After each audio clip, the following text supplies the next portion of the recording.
Hi everyone, welcome to a new episode. Today is going to be a tutorial on how to identify if a token is an ERC20 token and if it is indeed compatible with the Ethereum blockchain. So this tutorial is going to right off the bat get right into how to identify a coin, and then later on I'm going to explain why this happens, what an ERC20 token is. So for those of you who already know that but you just don't know for sure how to identify a coin, that's going to be addressed right off the bat, and then following up for those of you who need to learn some more and are interested in figuring out how this space works, the whys will be coming for you as well.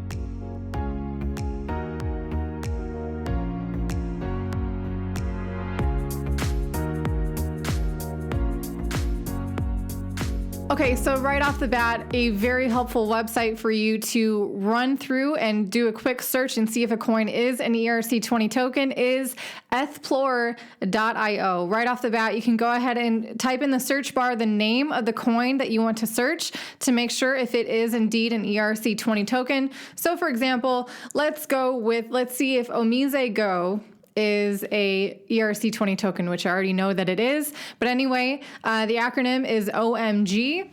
And here's some things that you need to know right off the bat is that unfortunately in this crypto space, scams abound everywhere.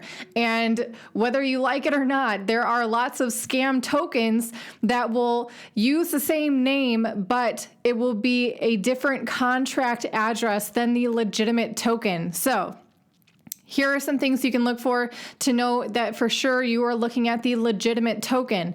So OMG, also known as Omise Go, here you have your contract address right here under the contract information. What you want to pay attention to here is the number of transactions, and we have 2,100,300 transactions. That's a decent amount. Also, you can take a look at kind of the price action of the coin, and you can line that up with the prices that are being displayed on other websites that show you the price action of different cryptocurrencies. But even after all that, you're still not sure. I want to show you this website called Tokenlistsorg. What this is, these different platforms like CoinMarketCap, like CoinGecko, 1inch, these are platforms and companies that have provided you a curated list of legitimate tokens and their contract information. So if you want to go through and see kind of, these have already filtered out really the scam coins, and they're putting their own reputation behind this list. So they're definitely going to be making sure not to be including scam coins in these. So for example, let's look at CoinGecko's token list. We have game credits. Let's do a search for OMG. I'm sure it's going to be on here. Here we go. And you can take a look at the address here. It says that's going to be their contract address. You can go ahead and copy it or click on it, and you can actually see it on Etherscanio, see the recent transactions that are happening for the OMG token.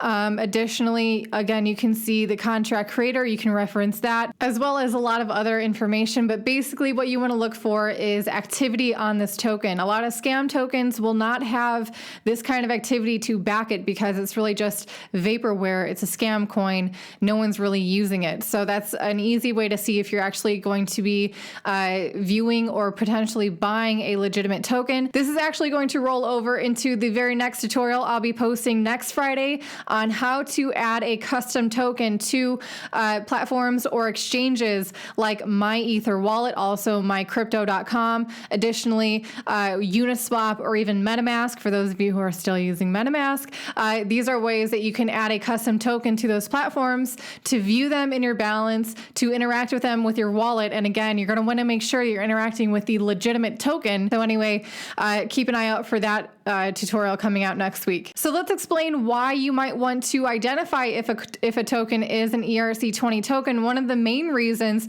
is to know how you can store it, because if a token is an ERC20 token, you can store it in any Ethereum address because that token was launched within the Ethereum blockchain and interacts directly with the Ethereum blockchain. And because of that, that interoperability that is established through the Ethereum ecosystem, if it is identified as a proper ERC20 token, you can go ahead and send it to any Ethereum wallet. So it makes it very easy to store and interact with that token, because Ethereum is pretty abundant in this cryptocurrency space, and they've definitely been working for this kind of interoperability, this whole ecosystem they've been facilitating through the use of the tokens and the connection to the Ethereum blockchain. So anyway, that's mostly why just to double check if a coin is an ERC20 token, just so I know how easy it is to store it in my own wallet. That way you don't have to worry about keeping it on a centralized exchange for the convenience of it, because that convenience comes from an Ethereum wallet, which is very easy to use, far more user-friendly than most of the other kind of random brand new cryptocurrencies that are rolled out. So basically, ERC20 tokens are tokens, again, that are launched on the Ethereum blockchain, and the term ERC20, specifically that number 20, it dictates how that token can function on the Ethereum blockchain. More specifically, it dictates how it must function. It must meet certain criteria to be qualified as an ERC20. And they have that criteria, so then it makes it very easy for these developers to create platforms that interact with these tokens. And again, it can be very reliable and predictable how these tokens will function. So kind of trying to eliminate the possibility of bugs or any kind of surprises that could happen. So that's going to wrap it up for today's tutorial. Check out next week for those of you who are wondering how the heck to add a custom token to websites like MyEtherWallet, like MyCrypto.com, like Uniswap or 1inch, or even MetaMask, again, if you're using it, because if you are interacting with a brand new ERC20 token, sometimes they're not automatically added to the kind of default settings for those platforms. So you'll need to know how to add a custom token. So that's going to I'm going to go over that next week. But in the meantime, hope you guys are staying happy and healthy, and I'll see you on Monday live with Toby, as always, noon Eastern time. Don't forget to catch that live stream, so say hi in the live chat.